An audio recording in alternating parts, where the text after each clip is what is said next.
ora mbadi hon han kabi don albaje kanyame wala ismaila foderati comme ya ba fu kanyame don statement on yibole read kan don ibela statement on read kan don police ol nyinata wala PIU the tiaga so ya faje comme albaje kanyame they are still peacefully mandar fena there is nothing in their hands tamen ke bana stimela ko esafirol ke wala bala apart from that comme albaje kanyame don han sa wala be caring comme image nyo so kiri temale we are going back ko muru comme albole je kanten don image ala mentrado fay espèce comme al bole je kanten dron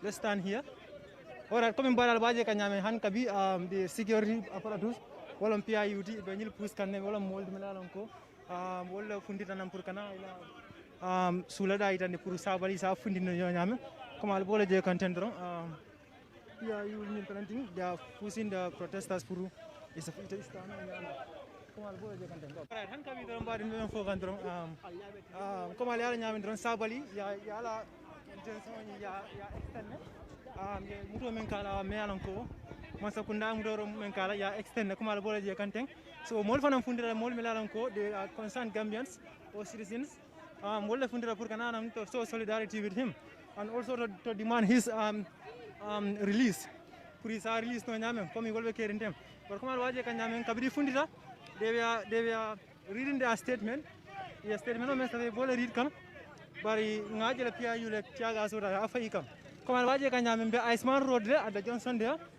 sign different they are pushing them towards Westfield la main Johnson on wala Johnson body towards Red Cross comme waje kan nyame nyintemelo be Red Cross letem you could see some of the people, Melancholan protesters, you could see them push and pulling with the PIU officers, Melancholan Red Cross Fountain. Come on, what they content wrong, come in Haklo Blanirum, Sabali Mol Melanco, Yalako Samba, Kidi Bungula, Purkala detention on Yintaka extend, Melanco, Ibama Bola Jele, Fujan General Kalo Melanco Bolocono, Atilulo Melanco, Yola Girandico, Iba Fundin la Kidio Natilina.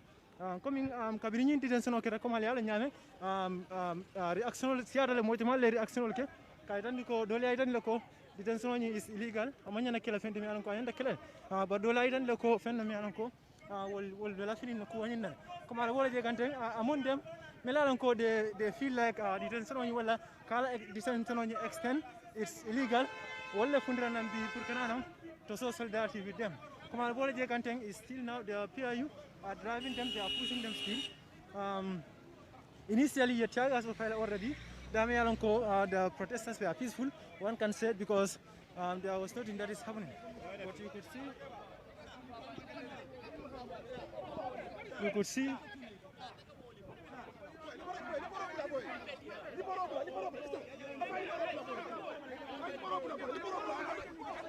Album my country, Kylie Poro.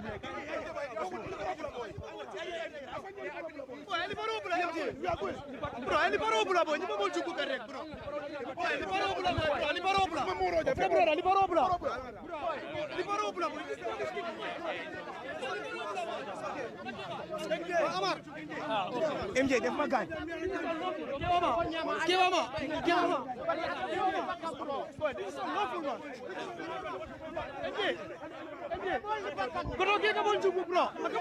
Yeah. They are just trying. I said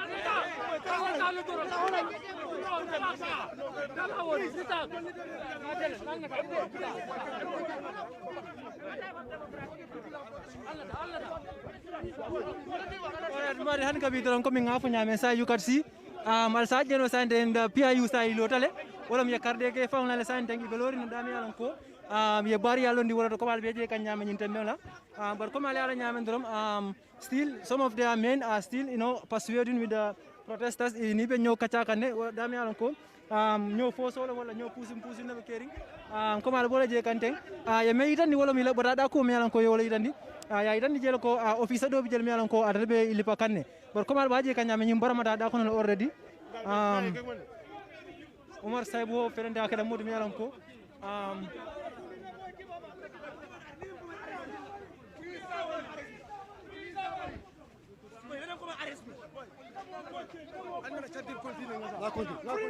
Free Sabally!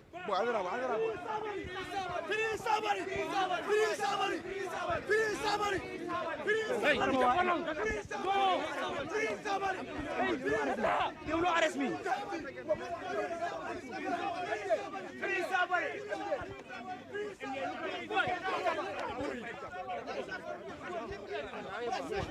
Tell them.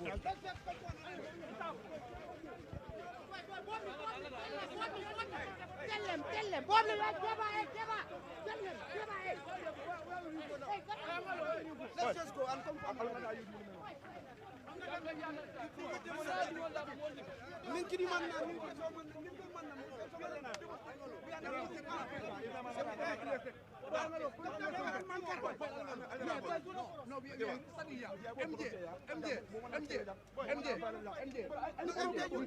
Right. And you really, okay. I just want to go to man.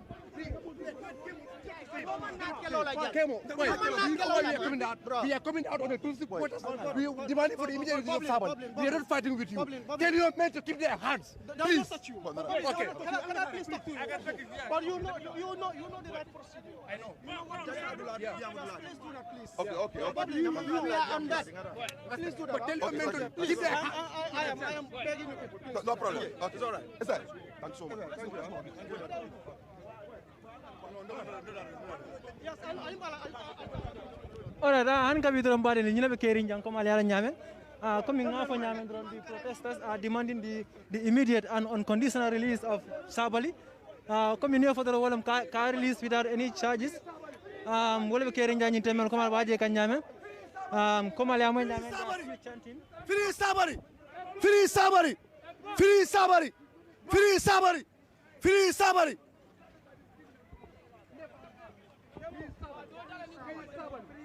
We know they are so scared of Mr. Sabally because of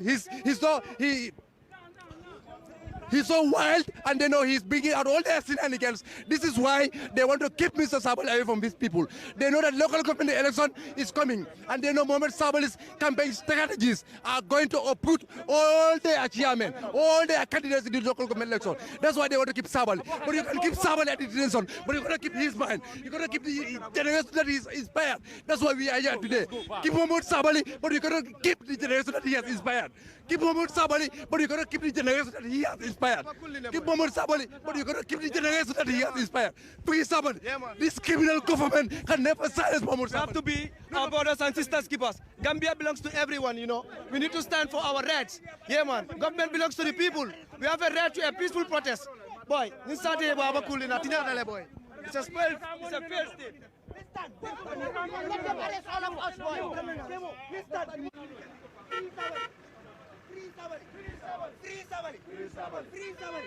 Not the police brutality. Not the police brutality. Let's go to the monument with the media. Let's go to the monument.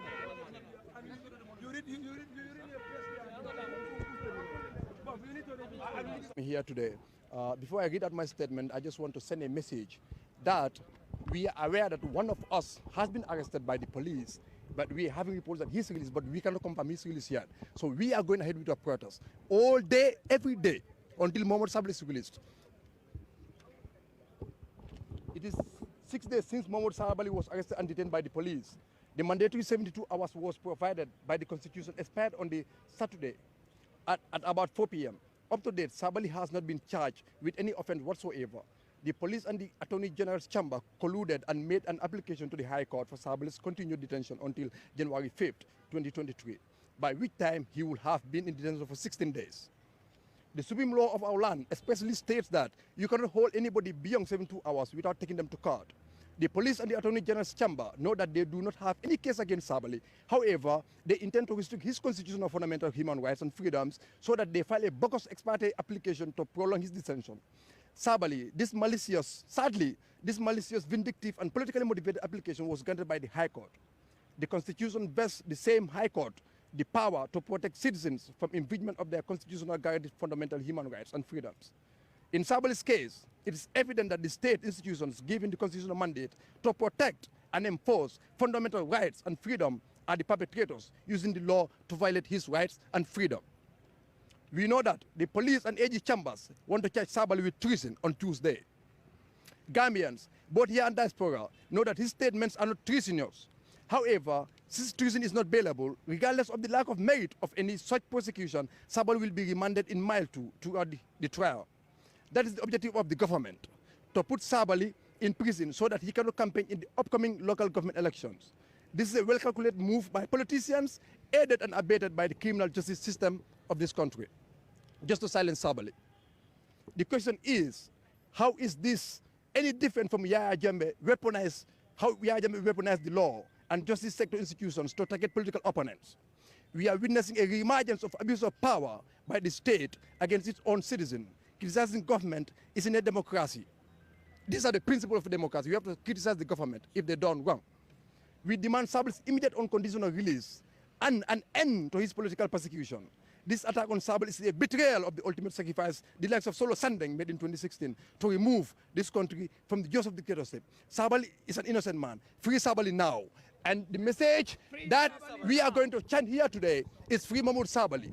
We are fully aware that the government of Adam Barrow, this criminal government, are scared of Momodou Sabally because they know his mind can never be controlled or caged. But we have to put it to the government that you can cage Mr. Sabally physically, but he cannot cage his brain. And Sabally has inspired a great generation of young people in this country. You can keep Sabally at the detention center physically, but you cannot keep his mind there because his mind has inspired thousands of young people who are motivated, courageous, to make sure that dictatorship is not coming back to this country.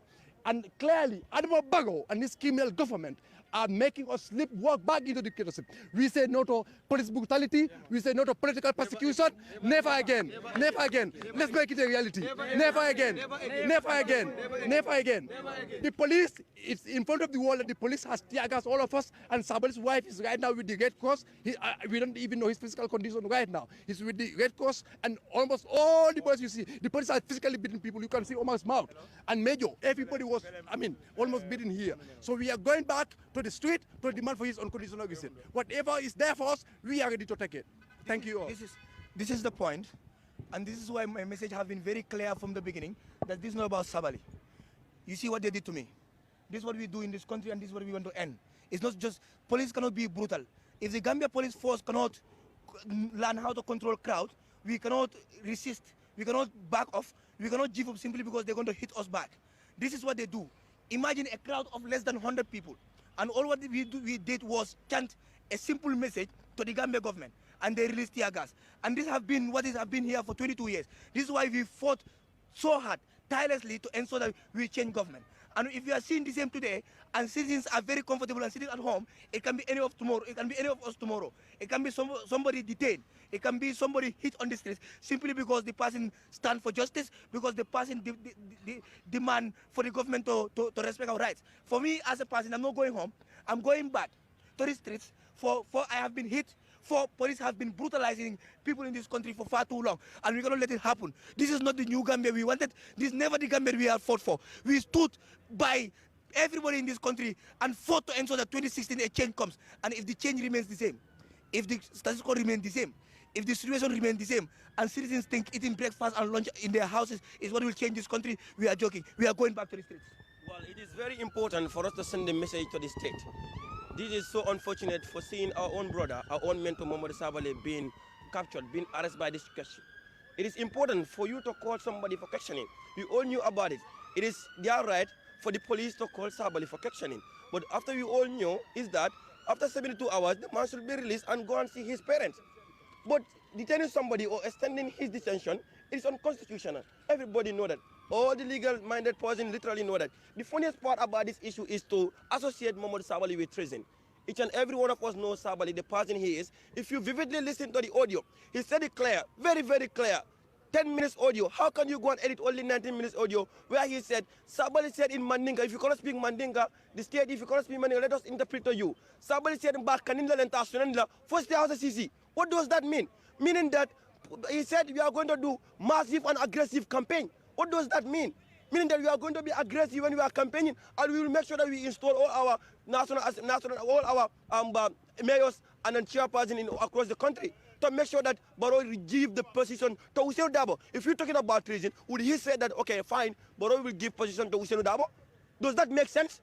I'm urging each and every one of you to go back and listen to the full video of the thing. From there, you can make your own analysis out of it. But we are not going back. Sabally must be released. He's our mentor. He's our boss. He has been with us. He stood for us. And then we should make sure that we stand by him at all costs until he releases.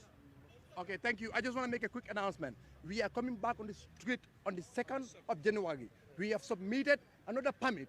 Whether they accept it or not, we are coming to the street on the 2nd. We're going to do a massive protest to demand for his release.